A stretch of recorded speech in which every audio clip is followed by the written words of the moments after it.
Assalamualaikum warahmatullahi wabarakatuh.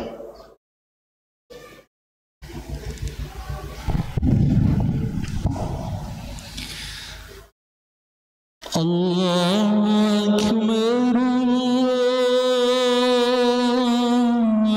Akbar.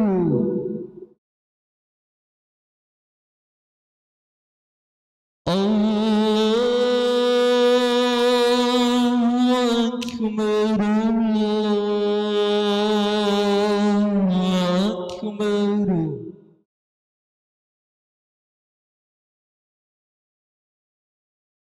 أشهد أن لا إله إلا الله.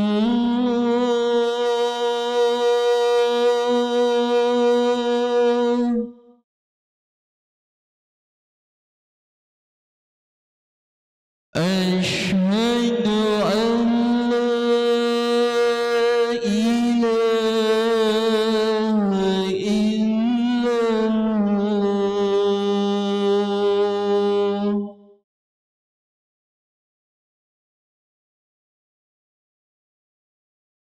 أشهد أن محمد رسول الله.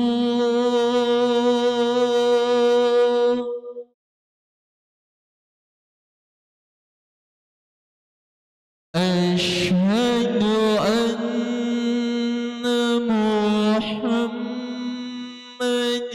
رسول الله.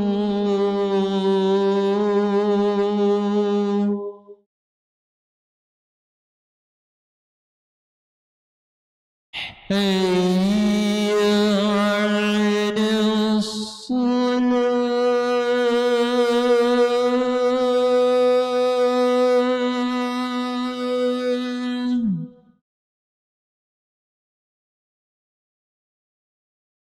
حي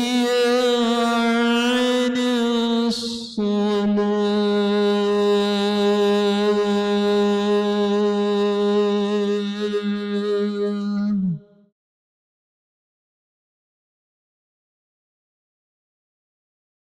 حي على الفلاح.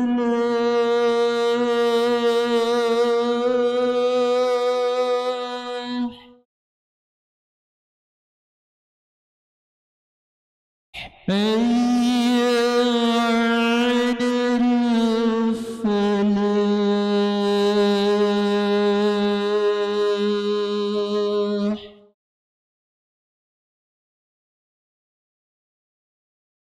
الله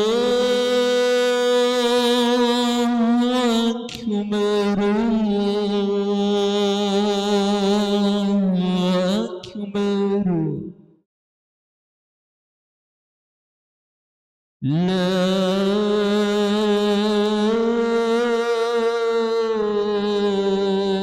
إله إلا الله.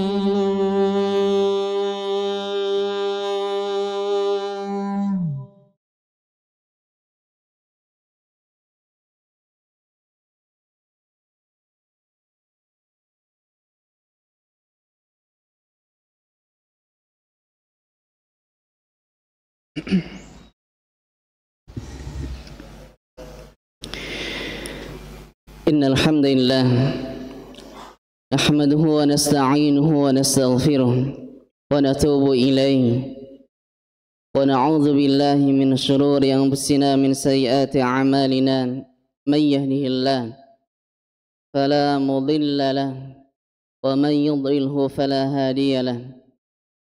أشهد أن لا إله إلا الله وحده لا شريك له، وأشهد أن محمدا عبده ورسوله وحبيبه وخليله سفيره بينه وبين عباده. أرسله الله رحمة للعالمين وإماما للمتقين وحجة على الخلائق أجمعين. وقد قال الله تعالى في كتابه الكريم: يا أيها الذين آمنوا اتقوا الله حق تقاته ولا تموتن إلا وأنتم مسلمون.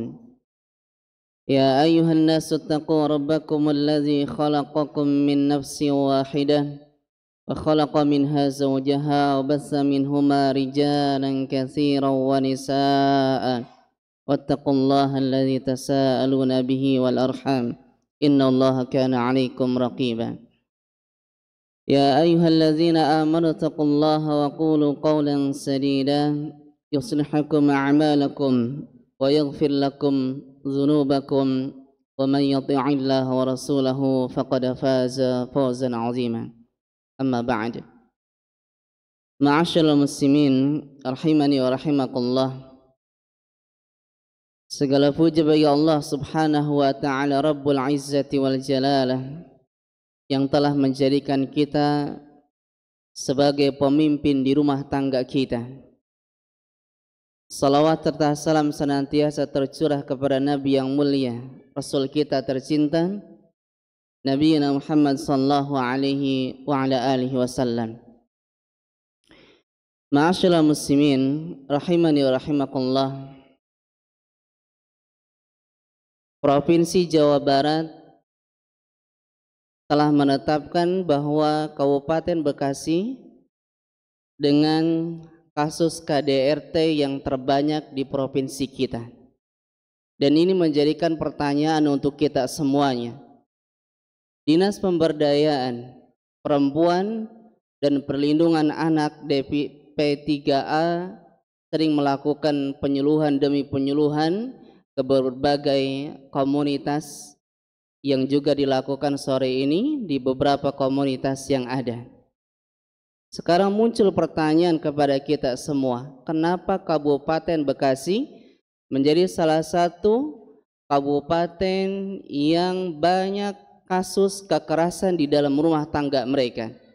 Dan kita sebagai kepala keluarga, kita sebagai pilihan Allah subhanahu wa ta'ala menjadi laki-laki yang kemudian menjadi kepala rumah tangga, maka perlu kita perhatikan di antara wasiat Nabi yang mulia alaihi salatu wassalam di Haji Wada, di antara salah satu bunyi wasiat beliau, fattaqullaha fin nisa, bertakwalah kalian dalam urusan wanita.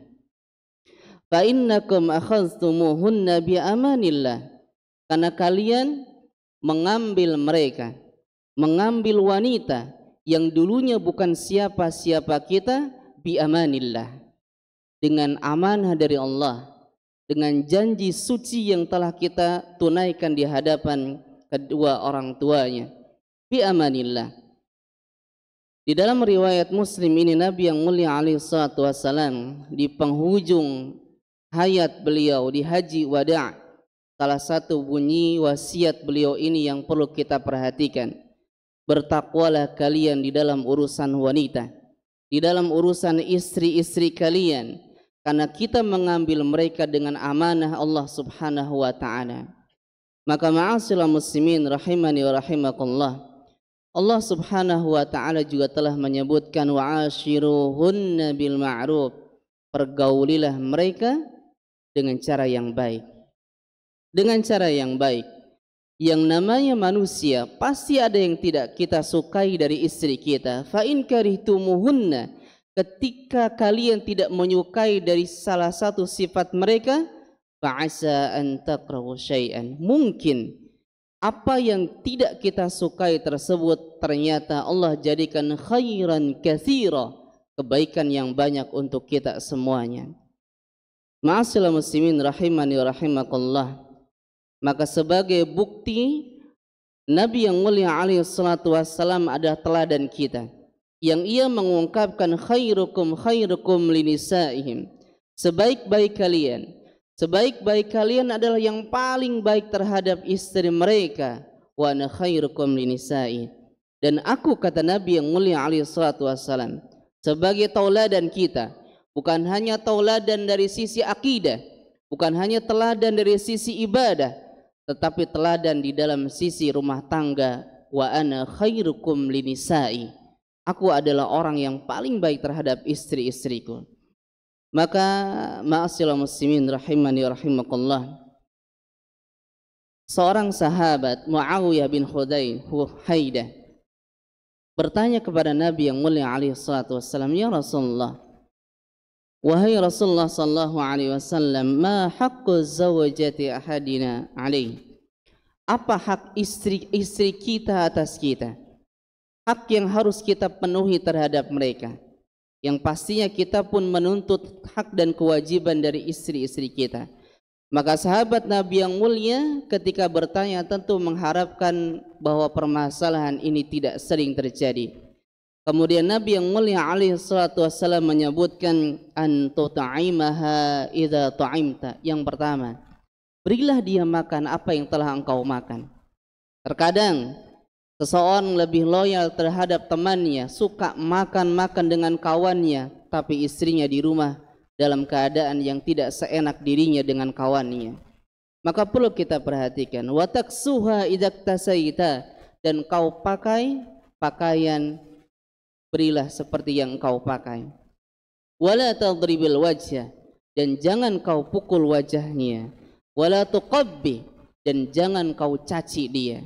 Jangan kau hina dia, jangan kau rendahkan dia. Wala tahjur illa fil bait, dan jangan kau hajar, jangan kau hajar kecuali di rumah kalian. Tidak perlu kalian usir. Maka ini yang perlu kita perhatikan, ma'asyiral muslimin rahimani wa rahimakallah.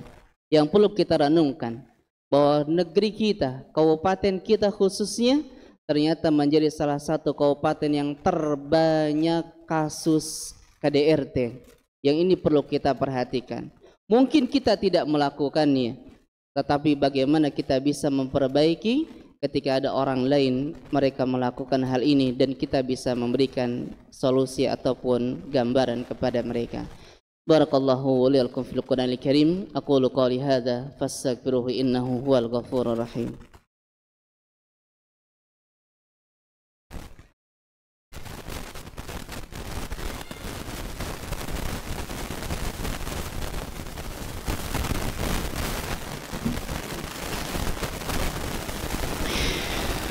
Alhamdulillah, wassalatu wassalamu ala rasulillah wa ala alihi wa sahbihi wa man ittaba'ahum bi ihsanin ila yaumil qiyamah. Amma ba'd. Ma'asyiral muslimin rahimani wa rahimakumullah. Tentu kita bertanya-tanya, apa penyebab dan apa solusinya ketika terjadi KDRT di dalam rumah tangga kita? Di antara faktor yang sekian banyak faktor yang terjadi, ada beberapa yang akan kita sebutkan. Yang pertama adalah terkait kurangnya pendidikan terhadap rumah tangga kita. Kurangnya pendidikan. Yang kemudian kita tidak mengerti mana hak dan kewajiban sebagai suami dan istri. Yang kemudian kita tidak mengetahui bagaimana sikap kita terhadap mereka. Yang padahal sebelum pernikahan biasanya ada pelatihan pranikah yang dilakukan oleh KUA. Yang ini diantara faktor yang sering terjadi, kurangnya pendidikan. Yang terkadang kita hanya bermodalkan cinta dan yang lainnya, tetapi hak dan kewajiban yang tidak kita ketahui, sehingga terjadilah yang tidak kita diinginkan terjadi di rumah tangga kita. Faktor yang kedua adalah tentunya faktor psikologi. Ketika seseorang mengalami stres di dalam kehidupannya, di dalam pekerjaannya, baik yang lain dengan segala macam mental yang dia alami, ini di antara salah satu yang kemudian memunculkan kekerasan di dalam rumah tangga kita. Ada juga psikologi yang mungkin dia trauma dari masa kecilnya, yang kemudian berefek kepada istrinya, yang tanpa dia sadari ternyata adalah trauma dari masa kecilnya. Maka untuk solusi yang seperti ini adalah harus mengakui bahwa dia membutuhkan bantuan untuk terapi psikologi dan tidak perlu malu untuk mengungkapkan kepada para psikolog. Dan ini adalah yang perlu kita perhatikan. Faktor yang lain yang mungkin karena kita sebagai laki-laki kita merasa berkuasa. Ar-rijalu qawwamuna 'alan nisa. Laki-laki adalah pemimpin bagi wanita. Merasa kita paling berkuasa di rumah tangga, yang terkadang muncul kesewenang-wenangan terhadap istri-istri kita. Maka inilah yang perlu kita perhatikan. Padahal pemimpin, sebagaimana yang Nabi sallallahu alaihi wasallam, bahwa semuanya kullukum ra'in, kita adalah pemimpin yang semuanya kita akan dimintai pertanggungjawaban oleh Allah Subhanahu wa taala. Faktor yang lainnya mungkin ada riwayat di dalam rumah tangga kita sebelumnya yang dikenal dengan pengasuhan orang tua kita yang kemudian berefek kepada istri kita, dan ini pun membutuhkan pertolongan, dan kita harus mengakui dan kita harus berobat kepada psikolog agar rumah tangga kita lebih baik. Dan yang terakhir, ma'asyiral muslimin rahimani wa rahimakumullah, di antara salah satu faktornya adalah mungkin kita terkena gangguan yang tanpa kita sadari adalah gangguan jin, yang kemudian kita sering emosi, sering marah-marah terhadap istri kita, yang ternyata ada faktor-faktor gangguan, dan itu pun perlu kita terapi atau kita berobat yang semestinya. Maka ini ma'asyiral muslimin rahimani wa rahimakumullah yang perlu kita perhatikan, yang perlu kita renungkan, bahwa ternyata kabupaten kita adalah di antara kabupaten yang paling besar kasus-kasus demikian, yang perlu kita perhatikan, yang perlu kita jaga, yang perlu kita terus perbaiki diri kita dan juga rumah tangga kita. Karena Nabi yang mulia alaihi salatu wassalam senantiasa memberikan gambaran kepada kita bahwa ia adalah manusia yang paling baik terhadap istrinya, dan khairukum khairukum linisaihim, dan kalian sebaik-baik kalian adalah yang paling baik kepada istri kalian. Semoga Allah Subhanahu wa taala menjadikan kita, menjadikan keluarga kita termasuk keluarga yang baik, keluarga yang mawaddah warahmah, yang senantiasa mendapatkan perlindungan dari Allah Subhanahu wa taala, yang senantiasa diberikan kasih sayang, kelembutan kepada sesama keluarga kita. Allahumma amin ya rabbal alamin. Innallaha malaikatahu yusalluna 'alan nabi ya ayyuhalladzina amanu sallu 'alaihi wa sallimu tasliman. Allahumma salli 'ala Muhammad wa 'ala ali Muhammad kama sallaita 'ala Ibrahim wa 'ala ali Ibrahim innaka Hamidum Majid. Allahumma ighfir lil muslimina wal muslimat والمؤمنين والمؤمنات الأحياء منهم والأموات إنك سميع قريب مجيب الدعوات ويا قاضي الحاجات. ربنا لا تزغ قلوبنا بعد إذ هديتنا وهب لنا من لدنك رحمة إنك أنت الوهاب. اللهم ربنا هب لنا من أزواجنا وذريتنا قرة أعين واجعلنا للمتقين إماما. رب اجعلنا مقيم الصلاة من ذريتنا ربنا وتقبل دعاء. ربنا تقبل منا إنك أنت السميع العليم وتب علينا إنك أنت التواب الرحيم. ربنا آتنا في الدنيا حسنة وفي الآخرة حسنة وقنا عذاب النار. سبحان ربك رب العزة عما يصفون وسلام على المرسلين والحمد لله رب العالمين. أقيموا الصلاة.